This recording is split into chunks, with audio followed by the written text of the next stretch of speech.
Bannange mikwano gyange mwasibye mutya eyo mmwe ababuulizi ba UG Update TV. Bannange leero nze bakubira mulanga. Nze bakubira mulanga kubanga kino ekyatuuseewo nange mbadde sikyagala naye ndabidde awo. Nze kukunga eri omuntu yenna ayina obusobozi bwonna obusobola okuba nga tusobola okufuna ku systems empya. Mulaba kati ng'olunaku olwaleero tusobodde kuweereza. System ndowooza gye buvuddeko emabega awo muzze mugiraba ezze ekyankalana, amaloboozi tegavaayo bulungi, ebintu tebibadde byangu. Tubadde tuyita mu mbeera ya kunyigirizibwa naye nga mu buli mbeera yonna tubaweererezaamu olw'okuba nti nno information ebadde nnyingi mu biseera bino nga tetuyinza gibuusa maaso. So nammwe tubeebaza okuba nga mu mbeera eyo information mugirisiivingiddemu ate ne mujja mu comment section. So nkibeebaza naye kati nze okkuba omulanga ayina obusobozi bw'oyina osobola ottuyamba n'otusonderako ku systems. Twetaaga kompyuta, twetaaga mixer,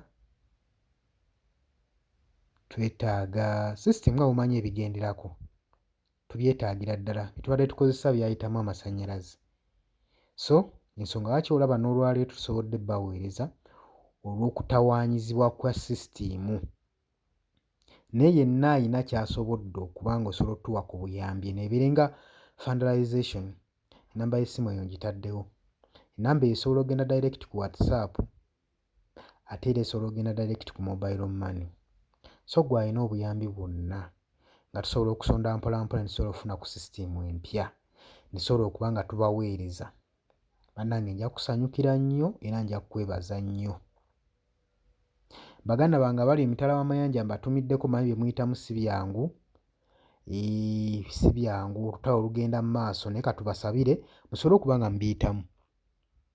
Naye nga n'eno we mutusabira kubanga naffe ewaffe si birungi. Kubanga n'owogamba nti ewatawusa odde ewammwe ku butaka nene ewaffe ku butaka si birungi. So ensonga lwaki tulwana bwezijingiriro olabe ng'embeera egenda mu maaso n'okuba ng'eteeka. Naye nga amawulire ge tubadde tulinawo olwaleero kimaze okukakasibwa nti ebya Paul Kagame ebya ggwanga erya Rwanda si birungi wadde n'omulundi n'ogumu, nga muvudde kwa sanctions ezo ze baabataddeko ba top military officers ab'eggwanga erya Rwanda. Kaakati nno eggye ly'eggwanga erya Rwanda baligobye mu UN peacekeeping. Babagobye mu UN tebagala kuddamu kubeerayo ng'abakuuma eddembe mu operations ezisinga. Eggwanga erya Mozambique ligambye tebasobola kutandika kusasula bajaasi bano, tebakyasobola basasula kubanga bonna bali sanctioned. Ate Mozambique system gy'ekozesa eya US banking system gye bakozesa seeba erina okusasula abantu bano mu ddoola, kale tebakyasobola basasula mu ddoola. Kitegeeza tebakyasobola kuba nga bawa salary. Kitegeeza ki?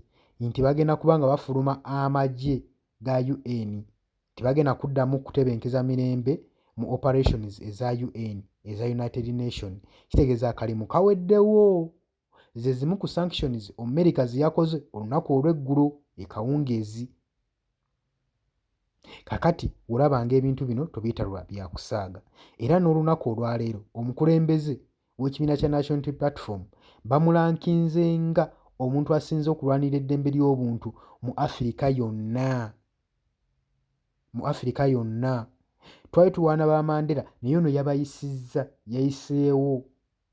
So ago mawulire ga ssanyu eri ab'oludda olw'opposition ab'ekibiina kya National Unity Platform. President w'ekibiina kino arecognizingiddwa ng'omu ku balwanyirizi b'eddembe ly'obuntu mu Africa yonna. Ekyo nkiwa abasinga amawulire ago mubadde mwagafunye edda naye njagadde ngayiseewo tuleme kubeererawo awo. Naye nga we mbagambye okutuukiriza empeereza ennungi, nnamba y'essimu eyo gye ntadde mu kimyufu. Bw'oba ng'osobola otusindikirako obuyambi, tereka obuyambi tusobole okufuna ku new system, tusobole okuba nga tuweereza bulungi. Nja kusiima nnyo anajja ku WhatsApp n'aŋŋamba nze akange kaakano, konna kw'onooba otaddeyo tujja kukusiima ku nnamba eyo. Mbaagala nnyo, musule bulungi, mweraba.